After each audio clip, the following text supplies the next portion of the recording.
And then what do you say then, Marilyn? Do you say, I know we haven't talked about this in a while, but I just really want to make sure, what are your thoughts are? What are your dreams nowadays? What are your goals? What do you see yourself doing? And you just kind of dialoguing back and forth? Yes, you're honest about it. You can even say, I feel bad. We haven't talked about this for a couple of years, and I wish we had. But what I'd like to do is talk about it now. And here's what I'm thinking. And what would you like to do? And let's start with something. And I suppose, too, if your children are in school, too, you can say, boy, I don't want to lose contact with you. Let's make sure that we keep talking about these things. Exactly. Because otherwise they'll get busy, too, and they'll forget the purpose of their education. Yes, that's so well said. There's never a time when you can't communicate honestly and pick it up. Howard Berg, who we interviewed right before your call, you could hear the excitement there. Yes. I loved his advice is before you pick up a book, ask yourself, what's the purpose? And he gave us an experiment, and he said, okay, I want you to look around your room and notice everything that's the color green. Okay, now close your eyes. Okay, now where are the green things? And then he says, now open your eyes. Now tell me where everything is blue.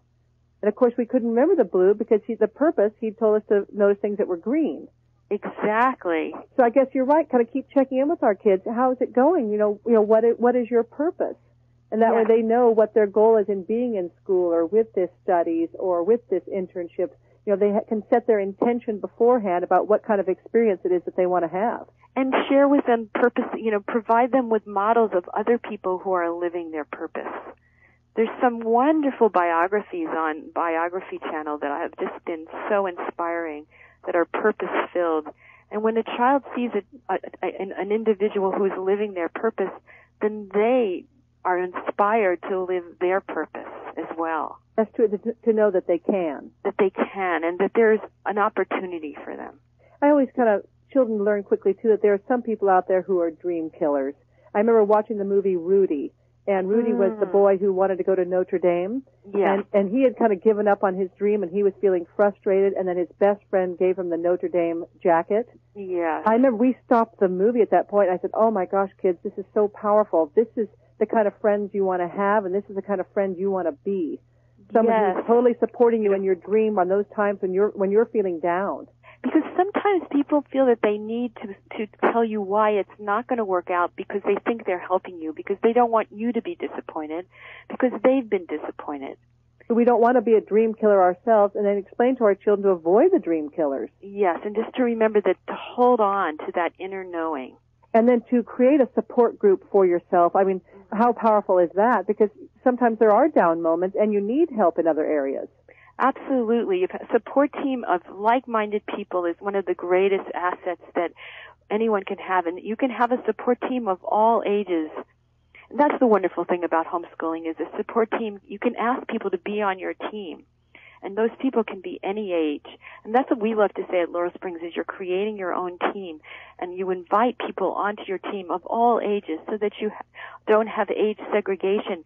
And you get the wisdom and the beauty of all these different people who are standing behind you, supporting you to make a difference. And I like the way you said, too, mentors can be, real people or books that we read about or biographies that we see about. Those people all become our mentors, too, our role models. Yes, it's all part of a modeling process. Well, thank you, callers. Any other questions or comments, or should we let Marilyn go? I guess we have one small question. Yeah, sure. I have an interesting situation. I have a 7-year-old and a 5-year-old.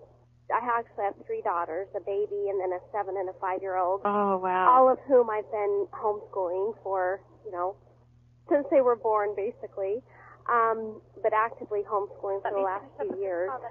My 5-year-old is getting ready to be in kindergarten age, and she is very, very interested in attending kindergarten at the public school. Mm-hmm. She's very mature for her age, and she's not impulsive. She'll sit on her bed for 45 minutes to an hour playing with something, just thinking. And she just keeps telling me, Mom, just let me try it. Just let me go for a month. Just let me try it. And I'll tell her now, this is what school is like, and, this is what you'll miss out on if you go to school. She's very, very logical. And she said, and she just seems like she wants to try it. Yes. And she's very adamant about it. Yes. And I'm kind of, and she's like the daughter my mother always wished on me, you know, daughter just like me. And so I kind of tune into her really well. She's a very curious child. And I believe that it's my decision, but I don't know, I just kind of have this sense that it might be a good thing for her to just go, because since it is just a couple of days a week. But I'm really torn about it. I'm wondering if you have any. Well, here's how I feel about it, is that I would let her go, because first of all, she wants to so badly, and she's able to articulate her desire. Just like a child who needs to come home and homeschool, I think it's worth giving it a try.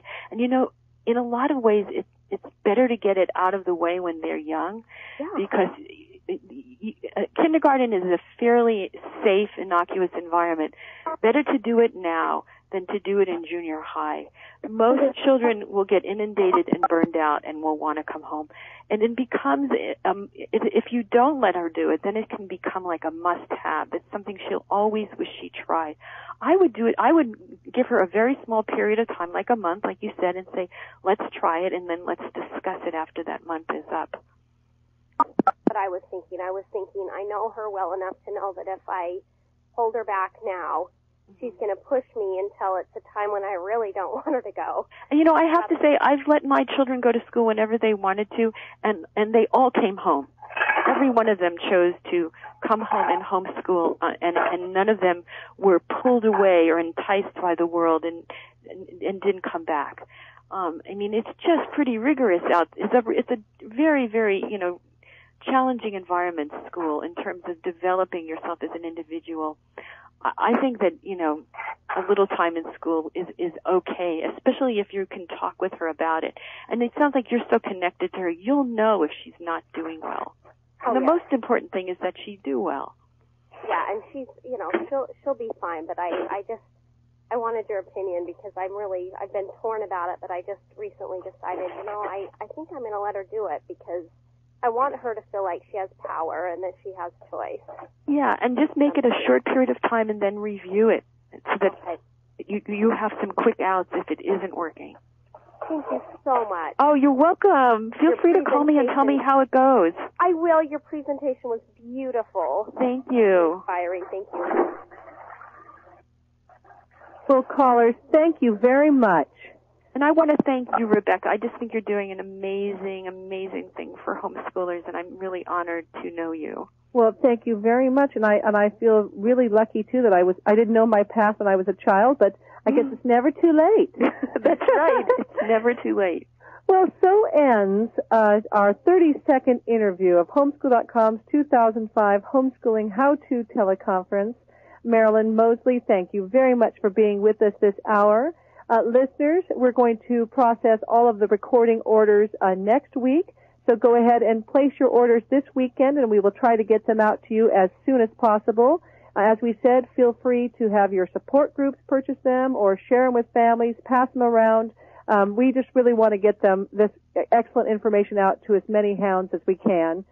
So thank you very much for being with me this last 2 weeks. I've taken pages and pages of notes. And now I guess I just have to sit down and say, okay, what was the most important information? How am I going to apply it? So thank you, everyone, very much for coming along on this adventure. Thank you, Rebecca. Thank you. And if we can ever be of any help, please feel free to email Rebecca@homeschool.com. Let us know how we're doing, what kind of information you need from us, and then we will try to take care of that as soon as possible. Thank you, everyone. Would you please press *6 and say goodbye, and thank you to our guest, Marilyn Mosley. Thank you, Marilyn. And thank you, Rebecca. Thank you. Rebecca, too. Thanks. Thank you, Rebecca. Thank you, Rebecca. Thank you, everyone. Sure have enjoyed it.